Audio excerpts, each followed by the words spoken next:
are the end result of what scientists are calling The worst stage of the world's financial markets. There is just no good news out there. Breaking news to tell you about bad news to tell you about the economy. A new and frankly eye-popping picture of just how much debt is piling up. The three things we're going to cover. First of all is we're going to look at probing effectively to find the true value of the product that you're trying to sell to your customer. The second point we're going to look at is a return on investment, building an effective return on investment for your customer. Thirdly, and finally, we're going to look at how to coach your team to become effective performers for the future in the current climate. Okay, so now your role as the sales manager. What can you do to coach your team to become more effective selling in this current climate? For the purpose of today's session, we're going to use some interactive role-play sessions to show you some coaching tips and techniques of how you can improve your team players' performance. So first of all, let's look at what a one-to-one is currently looking like in inside sales environments across your industry. For this purpose, I will play the role of the manager, and my colleague Anne will play the role of one of your team members. So, Anne, we're here today to talk about your performance. As you know, I've called this one-to-one, I hope you're well, but we've called this one-to-one really to look at how you've been performing recently. Tell me how you think it's going. Well, to be honest with you, things are just not good at the moment. The climate's appalling. Nobody has any budget, so things are really becoming very difficult to sell in this environment, to be honest. How bad do you think this really is? I think it's absolutely shocking. At the moment, this is probably the worst situation I've seen in my lifetime in terms of the country's economic state. Nobody has any cash. There's no cash flow. Because people can't borrow money, they therefore can't raise any funds to buy the products that we're trying to sell to them. And it's just not good. And because of that, I'm not being able to hit my targets. Right, and you just don't feel that your target's achievable for this quarter? No, I don't. And it's just appalling because it's not even my fault. It's because of the climate that I can't manage to achieve my targets. I have a family to feed. I need to be able to hit those targets. And at the moment, it's unachievable. Okay, so that didn't go too well in terms of a one-to-one. I'm sure this is very indicative of lots of conversations that we are hearing and seeing across inside sales currently.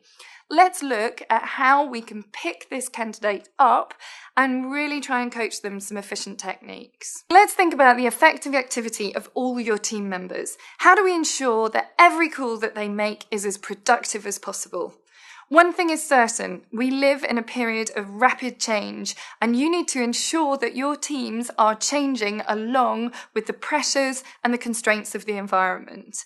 Let your team be creative at this time. Come up with different ideas, opportunities. Rather than sit around and moan about the state of the current climate, let's look at how we can improve things. Why don't you consider running a workshop with your team to see where they should be focusing their activity?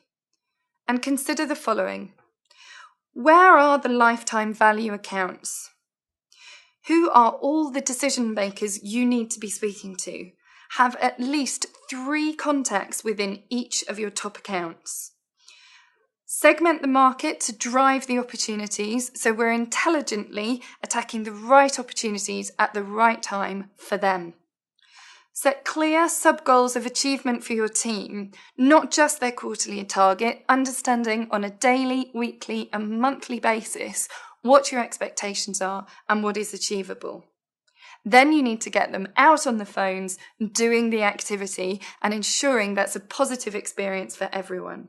So here's your first coaching technique. Measure the outputs on your dashboards and encourage change. Let people see that understanding and measuring their activity is a positive experience, not a negative one. So Anne, I understand that the climate is really bad and that you're struggling within this environment. So let's look at some ways as a manager that I can help you with this. First of all, one of the things I'd like to look at is really understanding how the current climate is affecting our customers. A big focus for us within Microsoft has been, let's think from Microsoft's perspective, how it's going to affect us. I really want us to focus this coaching session today on how it's actually affecting our customers and how we can leverage some of that change to really help us with some of the additional products and services that we could pitch to this customer. So let's start at the beginning. Talk me through one of your key prospects for this quarter. Yeah, happily. Sophos would be one of my larger prospects at the moment. Large company operating in a global marketplace. They are in growth. They've just made an acquisition of an encryption company, so they've gone into that market and that arena as well. What else do you wish to know, really? So, in terms of that specific example, who are you talking to? Talking to the IT director. Okay. Who else do you think would be the key candidates that we could talk to? Or possibly the sales director or the FD. Right. And in terms of some of the probing questions, what questions would you want to ask the sales director? Okay, probing questions for the sales director. How's business been over the last sort of year? How's the climate affecting him? Those sorts of things, really. A little bit about his sales in general. I guess, looking at sort of what's come in recently, what's been in their pipeline, if you like, and what's been won and what's been lost would be important. We need to use probing techniques for the account executives to be able to understand and drive metrics from each opportunity. What is a metric? A metric is the direct value of your products, something that the customer can measure, not Microsoft. How do we obtain a metric? By using clear probing questions that are specific to the contact we are talking to. Your second coaching technique: encourage your team to probe on every call for a metric. Okay, so moving on to really understanding some depth around this conversation that we're going to have with other people in the business, we're then going to start thinking about metrics. And first of all, do you understand what a metric is? Could you give me a definition?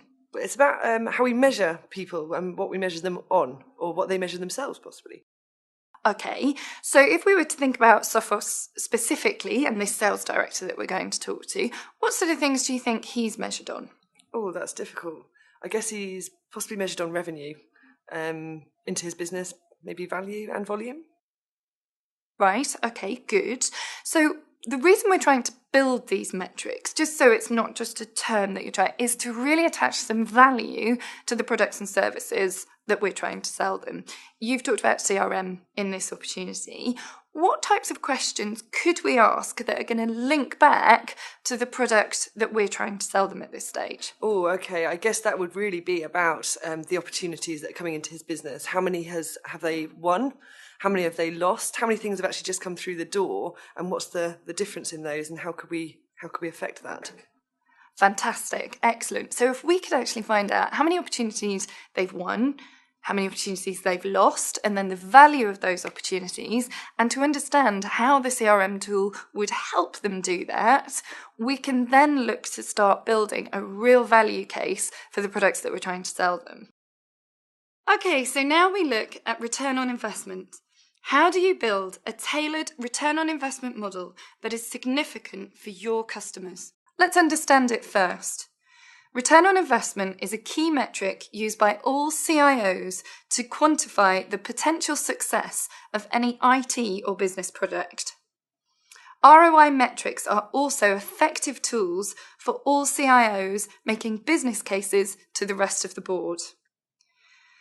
In a recent report from Gartner, it advises all enterprise and IT managers to understand ROI in detail before they present for a budget.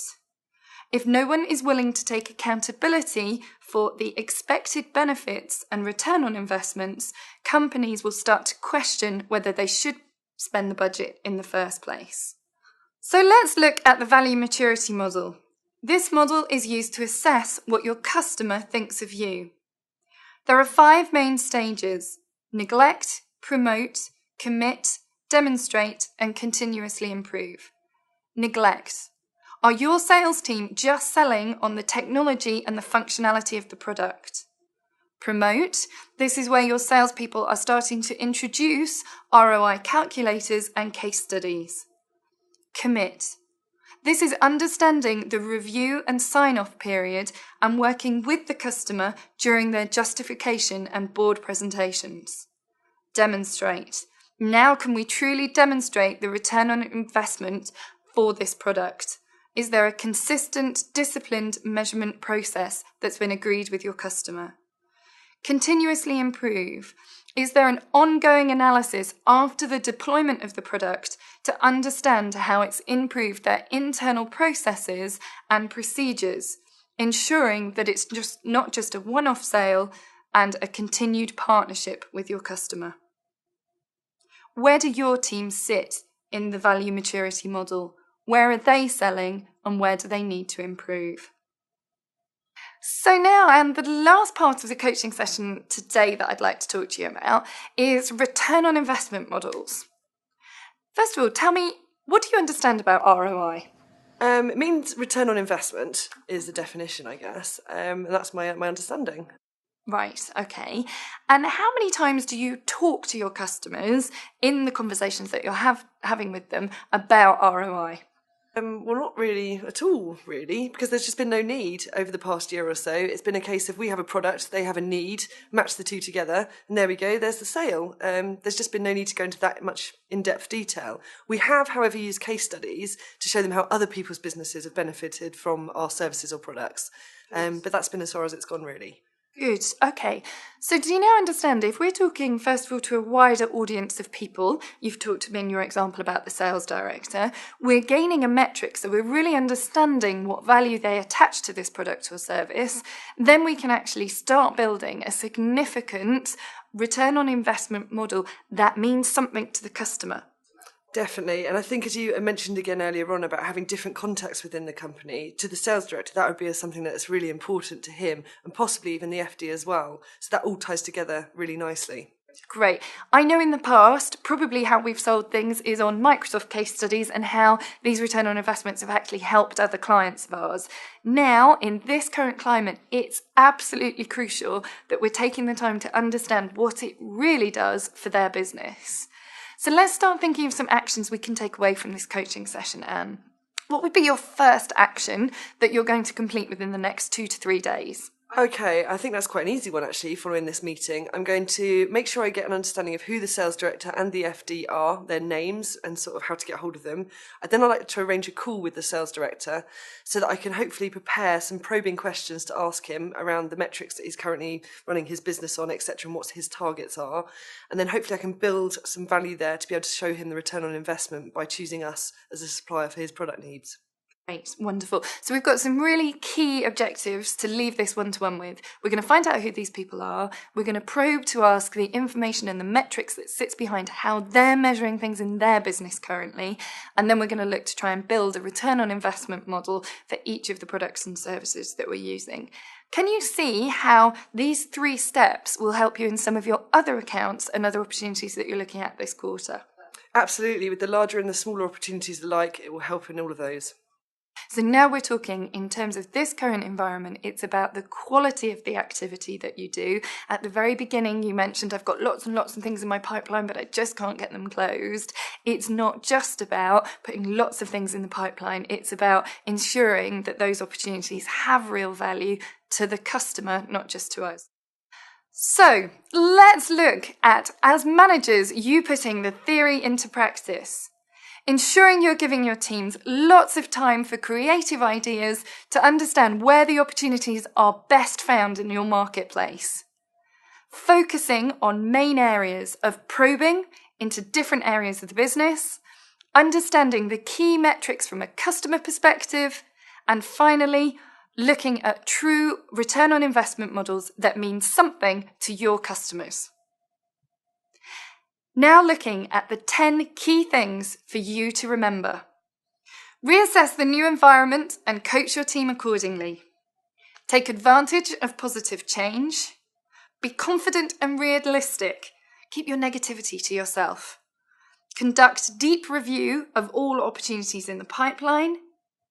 Check compelling events and understand the probability of winning accounts. Get out and coach your team as frequently as possible. Demand discipline in yours and your team's timekeeping. Make the most of every resource you have. Avoid reallocating accounts where strong relationships exist. And have fun. Get your team being creative and ensure some confidence is building in their own ability.